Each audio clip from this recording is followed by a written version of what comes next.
Assalamualaikum warahmatullahi wabarakatuh. Pada kesempatan kali ini kita akan membahas mengenai materi sejarah Indonesia, tepatnya kehidupan bangsa Indonesia pada masa awal kemerdekaan sampai masa demokrasi liberal. Setelah kemerdekaan diproklamasikan, tepatnya pada tanggal 17 Agustus 1945, bangsa Indonesia memulai era baru sebagai bangsa yang merdeka. Untuk menunjang kelengkapan dan syarat sebagai sebuah negara merdeka, tepatnya pada tanggal 18, 19, dan 22 Agustus, diadakan sidang PPKI atau Panitia Persiapan Kemerdekaan Indonesia. Sidang PPKI 1 pada tanggal 18 Agustus 1945 menghasilkan 3 perkara. Yang pertama, mengangkat Soekarno dan Hatta sebagai presiden dan wakil presiden. Yang kedua, mengesahkan Undang-Undang Dasar 1945. Dan yang ketiga, membentuk Komite Nasional yang bertujuan untuk membantu tugas presiden hingga DPR terbentuk. Sidang PPKI yang kedua, tepatnya pada 19 Agustus 1945, menghasilkan yang pertama, membentuk pemerintahan daerah dengan membagi Indonesia menjadi 8 provinsi. 8 provinsi tersebut yakni Sumatera, Jawa Barat, Jawa Tengah, Jawa Timur, Sunda Kecil, Maluku, Sulawesi, dan Borneo. Yang kedua, membentuk 12 kementerian dan 4 menteri negara. 12 kementerian, yang pertama, Kementerian Luar Negeri, Mr. Ahmad Subardjo. Yang kedua, Kementerian Dalam Negeri, RAA Wiranata Kusuma. Yang ketiga, Kementerian Kehakiman, Profesor Dr. Supomo. Yang keempat, Kementerian Keamanan Rakyat, Supri Jadi. Yang kelima, Kementerian Penerangan, Amir Sarifuddin. Yang keenam, Kementerian Keuangan, Dr. Samsi Sastrawidaga. Yang ketujuh, Kementerian Kemakmuran, Insinyur Surahman Djokroditsurjo. Yang kedelapan, Kementerian Perhubungan, Abi Kusno. Yang kesembilan, Kementerian Pekerjaan Umum, Abi Kusno. Yang kesepuluh, Kementerian Sosial, Iwa Kusuma Sumantri. Yang ke-11, Kementerian Pengajaran, Ki Hajar Dewantara. Yang ke-12, Kementerian Kesehatan, Dr. Buntaran Martoatmojo. Sedangkan untuk 4 menteri negara yang dipilih, yaitu Muhammad Amir, Wahid Hashim, Mr. Sartono, dan Otto Iskandar Dinata. Untuk sidang PPKI 3, 22 Agustus 1945 menghasilkan yang pertama, menetapkan Komite Nasional Indonesia Pusat. Yang kedua, membentuk Partai Nasional Indonesia atau PNI dan menjadikannya sebagai partai tunggal. Yang ketiga, membentuk Badan Keamanan Rakyat atau yang kita kenal dengan BKR. Kehidupan politik pada awal kemerdekaan. Perubahan sistem pemerintahan dari presidensial menjadi parlementer ditandai dengan adanya maklumat KNIP atau Komite Nasional Indonesia Pusat nomor 5 tanggal 11 November 1945. Perubahan fungsi KNIP yang semula sebagai pembantu presiden dan wakil presiden menjadi majelis legislatif. Sedangkan untuk penerapan kebijakan rekonstruksi dan rasionalisasi angkatan perang atau RERA untuk menyederhanakan angkatan perang yang dianggap terlalu rumit. Berikut ini kabinet-kabinet yang pernah memerintah pada masa kabinet liberal. Yang pertama, Kabinet Nasir pada tanggal 6 September 1950 sampai 21 Maret 1951. Program kerjanya, yang pertama, menggiatkan usaha keamanan dan ketentraman. Yang kedua, mencapai konsolidasi dan menyempurnakan susunan pemerintahan. Yang ketiga, menyempurnakan organisasi angkatan perang. Yang keempat, mengembangkan dan memperkuat ekonomi rakyat. Yang kelima, memperjuangkan penyelesaian masalah Irian Barat. Pencapaian kerja Kabinet Nasir, yang pertama, Indonesia diterima sebagai anggota PBB pada tanggal 28 September 1950 sebagai anggota PBB yang ke-60. Yang kedua, menyelenggarakan Sumitroplan yang mengubah ekonomi kolonial menjadi ekonomi nasional. Dan yang ketiga, berlangsung perundingan antara Indonesia-Belanda untuk pertama kalinya mengenai masalah Irian Barat pada tanggal 4 Desember 1950 walaupun tidak berjalan dengan baik. Untuk kendala atau masalah yang dihadapi Kabinet Nasir, Yang pertama, upaya memperjuangkan masalah Irian Barat dengan Belanda mengalami kegagalan. Yang kedua, timbul masalah keamanan dalam negeri, yaitu terjadi pemberontakan hampir di seluruh wilayah Indonesia, seperti Gerakan DI atau TII, Gerakan Andi Asis, Gerakan APRA, dan Gerakan RMS. 2. Kabinet Sukiman 27 April 1951 sampai 3 April 1952. Program kerjanya, yang pertama menjamin keamanan dan ketentraman, yang kedua mengusahakan kemakmuran rakyat dan memperbarui hukum agraria agar sesuai dengan kepentingan petani. Yang ketiga, mempercepat persiapan pemilihan umum, dan yang keempat, menjalankan politik luar negeri secara bebas aktif serta memasukkan Irian Barat ke dalam wilayah RI secepatnya. Untuk pencapaian kerja Kabinet Sukiman, mereka melanjutkan program Nasir, tetapi dengan beberapa perubahan prioritas, seperti dari program menggiatkan usaha keamanan dan ketentraman, selanjutnya diprioritaskan untuk menjamin keamanan dan ketentraman. Sedangkan kendala atau masalah yang dihadapi, yang pertama adanya pertukaran nota keuangan antara Menlu Indonesia, Subarjo dengan Dubes AS, Merleh Kokran. Pertukaran nota keuangan ini mengenai pemberian bantuan ekonomi dan militer dari pemerintah Amerika kepada Indonesia berdasarkan Ikatan Mutual Security ACT. Sedangkan, tindakan Sukiman dalam penandatangan Mutual Security ACT dipandang telah melanggar politik luar negara Indonesia yang bebas aktif karena lebih condong ke blok barat, bahkan dinilai telah memasukkan Indonesia ke dalam blok barat. Yang kedua, adanya krisis moral yang ditandai dengan munculnya korupsi yang terjadi pada setiap lembaga pemerintahan, dan kegemaran akan barang-barang mewah. Untuk yang ketiga, masalah Irian Barat belum juga teratasi. Dan yang keempat, hubungan Sukiman dengan militer kurang baik. Hal ini tampak dengan kurang tegasnya tindakan pemerintah menghadapi pemberontakan di Jawa Barat, Jawa Tengah, dan Sulawesi Selatan. Yang ketiga, Kabinet Wilopo, 3 April 1952 sampai 3 Juni 1953. Program kerjanya, yang pertama, program dalam negeri, menyelenggarakan pemilihan umum, yaitu konstituante, DPR, dan DPRD, meningkatkan kemakmuran rakyat, dan meningkatkan pendidikan rakyat, serta pemulihan keamanan. Yang kedua, program luar negeri, mengubah hubungan Indonesia-Belanda menjadi hubungan internasional biasa, pengembalian Irian Barat ke pangkuan Indonesia, serta menjalankan politik luar negeri yang bebas aktif. Untuk pencapaian kerja Kabinet Wilopo, walaupun Kabinet Wilopo gagal dalam menyelenggarakan pemilu, Kabinet ini berhasil menyusun peraturan yang menjadi landasan pemilu di Indonesia, yang kemudian disahkan pada 4 April 1953 menjadi Undang-Undang Nomor 7 Tahun 1953. Sedangkan untuk kendala atau masalah yang dihadapi Kabinet Wilopo, yang pertama, adanya krisis ekonomi yang disebabkan jatuhnya harga barang-barang ekspor Indonesia, sementara kebutuhan impor terus meningkat. Yang kedua, terjadi defisit kas negara karena penerimaan negara yang berkurang banyak terlebih setelah kejadian penurunan hasil panen, sehingga membutuhkan biaya besar untuk mengimpor beras. Dan yang ketiga, terjadi peristiwa 17 Oktober 1952.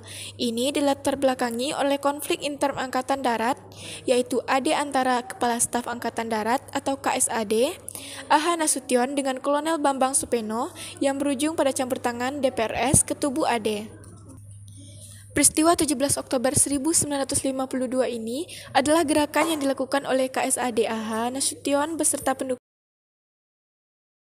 Yang keempat, munculnya peristiwa Tanjung Morawa pada 16 Maret 1953 mengenai persoalan tanah perkebunan di Sumatera Timur atau Deli. Hal ini dilatar belakangi oleh rencana pemerintah dan Kerasidenan Sumatera Timur untuk membangun sawah percontohan di areal perkebunan tembakau Tanjung Morawa. Sedangkan, untuk peristiwa Tanjung Morawa sendiri merupakan peristiwa bentrokan antara aparat kepolisian dengan para petani liar mengenai persoalan tanah perkebunan di Tanjung Morawa, Deli, Sumatera Timur.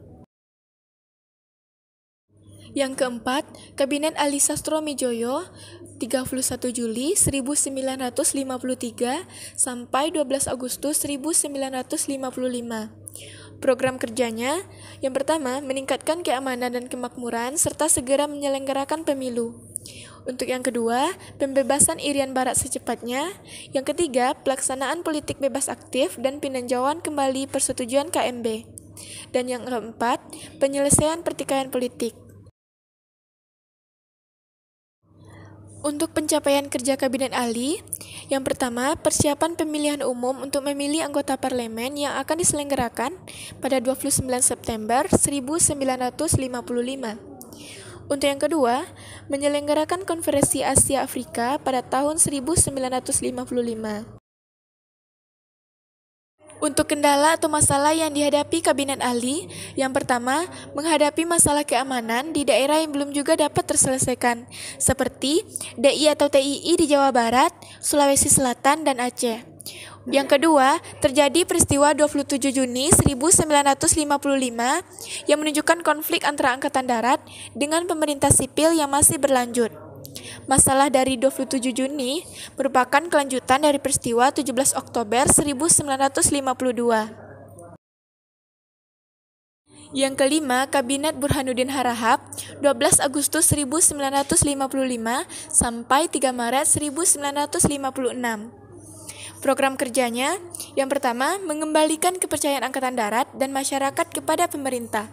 Yang kedua, melaksanakan pemilihan umum menurut rencana yang sudah ditetapkan dan mempercepat terbentuknya parlemen baru. Yang ketiga, menyelesaikan undang-undang desentralisasi. Untuk yang keempat, memperjuangkan Irian Barat agar dimasukkan dalam wilayah Indonesia. Dan yang kelima, politik kerjasama Asia Afrika berdasarkan politik luar negara bebas aktif. Pencapaian kerja Kabinet Burhanuddin, yang pertama, penyelenggaraan pemilu pertama yang demokratis pada 29 September 1955. Dalam hal ini, memilih anggota DPR. Dan 15 Desember 1955 untuk memilih konstituante. Pemilu ini diikuti 27 partai yang lolos seleksi dan menghasilkan 4 partai politik yang besar yang memperoleh suara terbanyak, yaitu PNI, NU, Masyumi, dan PKI. Yang kedua, perjuangan diplomasi dalam menyelesaikan masalah Irian Barat dengan pembubaran Uni Indonesia Belanda. Yang ketiga, terbinanya hubungan baik antara Angkatan Darat dengan Kabinet Burhanuddin. Dan yang keempat, menyelesaikan masalah peristiwa 27 Juni 1955 dengan mengangkat Kolonel A.H. Nasution sebagai staf Angkatan Darat pada 28 Oktober 1955.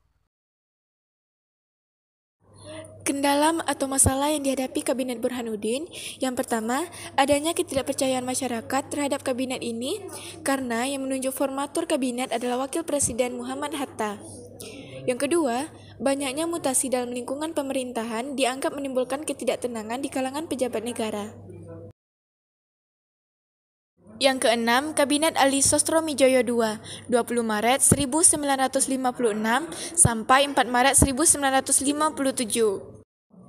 Program kerja Kabinet Ali Sostromijoyo II, yang pertama, membentuk program pembangunan 5 tahun, yang kedua, menitikberatkan perekonomian pada kebutuhan rakyat jelata dan berusaha memenuhi kebutuhan primer, yang ketiga, memperjuangkan penegakan kedaulatan Indonesia di Irian Barat, yang keempat, membentuk daerah-daerah otonomi dan mempercepat terbentuknya anggota-anggota DPRD.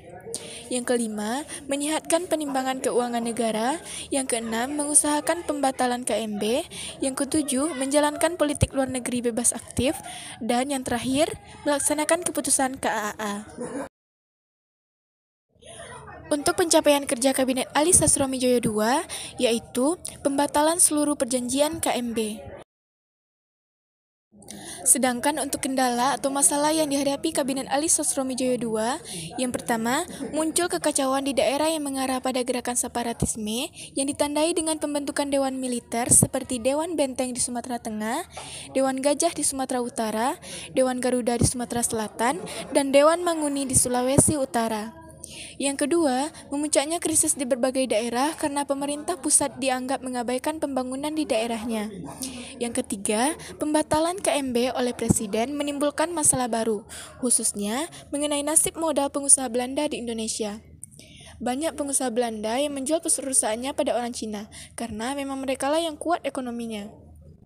Dan untuk yang keempat, timbulnya perpecahan antara Masyumi dan PNI.